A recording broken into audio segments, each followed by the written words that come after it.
Olá! Hoje a gente vai mergulhar em um dos cânticos de louvor mais profundos e com certeza mais amados da Bíblia, o Salmo 103. É uma verdadeira jornada que começa no cantinho mais íntimo da nossa alma e se expande até a imensidão do universo, tudo numa grande celebração de gratidão. Vamos juntos nessa exploração? Olha só como o Salmo já começa com essa convocação forte. E é importante reparar nisso. Davi não está simplesmente expressando um sentimento que surgiu do nada. Ele está, na verdade, dando uma ordem a si mesmo. É quase como um diálogo interior, sabe? Ele está dizendo: ei, alma, acorda, é hora de bendizer ao Senhor. É um chamado para que todo o nosso ser, nossa mente, nossas emoções, nossa vontade, participe de verdade dessa adoração. Pois é exatamente essa prática que Davi está nos ensinando aqui. Ele sabia muito bem que a adoração verdadeira nem sempre é uma coisa espontânea. Às vezes, a gente precisa ter essa conversa interna, sabe? Dar uma sacudida na poeira, na apatia e se lembrar de propósito da bondade de Deus. É um ato de disciplina espiritual que vai preparando o nosso coração. Então vamos explorar um pouco mais essa primeira ideia. O ponto de partida do Salmo não é um sentimento passageiro, mas uma decisão firme, um comando direto para a própria alma.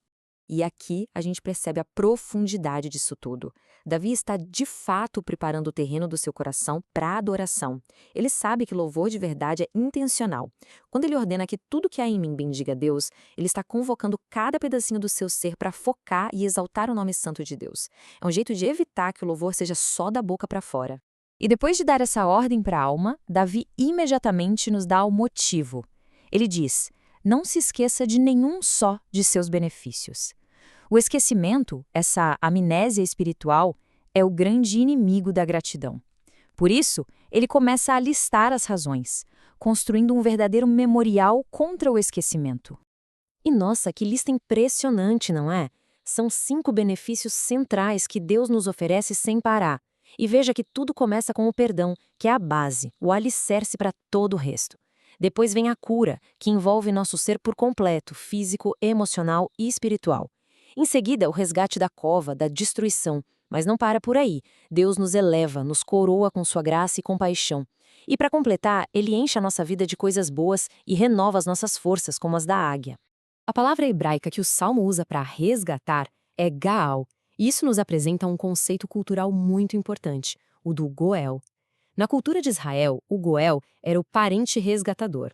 Era aquele familiar que tinha a responsabilidade de pagar o preço que fosse para libertar um parente da escravidão ou da morte. Essa imagem do Goel nos mostra que Deus age como nosso parente mais próximo, nosso resgatador supremo, pagando o preço que for preciso para nos salvar da destruição.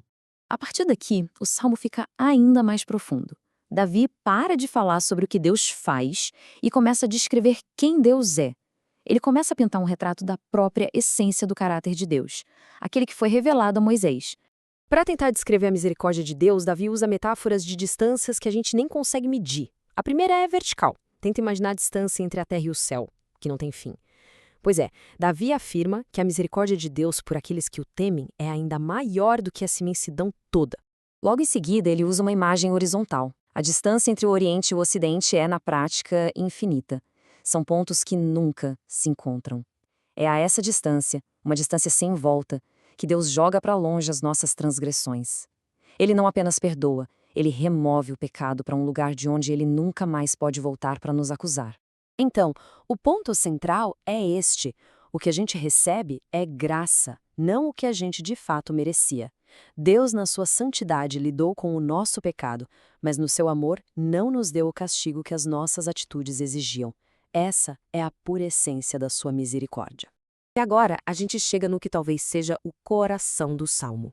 Um contraste poderoso entre a nossa fragilidade e a fidelidade eterna de Deus. De um lado, a vida humana é comparada à relva, a uma flor do campo que brota, fica bonita por um instante e logo desaparece. É uma imagem muito forte da nossa curta passagem por aqui.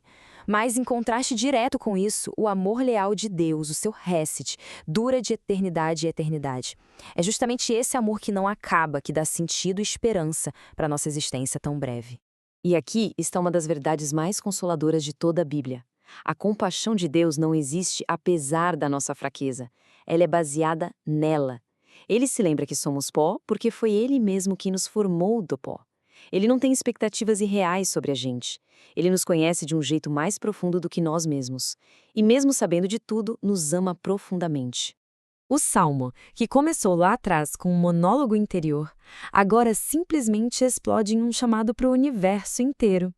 A gratidão pessoal de Davi transborda de tal forma que ele convoca toda a criação para se juntar a ele nesse grande louvor. Repare só nos círculos de louvor se expandindo. Primeiro, ele chama os anjos, poderosos e fortes. Depois, todos os exércitos celestiais. Em seguida, Davi convoca todas as obras de Deus em todos os cantos do seu domínio. E então, ele fecha o ciclo, voltando exatamente para o ponto de partida. Bendiga minha alma ao Senhor. É genial! E claro, para quem crê em Jesus Cristo, a leitura deste salmo ganha uma camada ainda mais profunda. A gente começa a ver como todas essas promessas maravilhosas apontam e são perfeitamente cumpridas na pessoa dele. É aqui que todas as peças se encaixam. O perdão que o Salmo tanto celebra, Jesus demonstrou ter autoridade total para conceder. O parente resgatador, o Goel, Cristo é o Goel definitivo, que pagou o preço não com ouro ou prata, mas com seu próprio sangue. A compaixão de pai, Jesus revela a Deus como Abba, o pai da parábola do filho pródigo.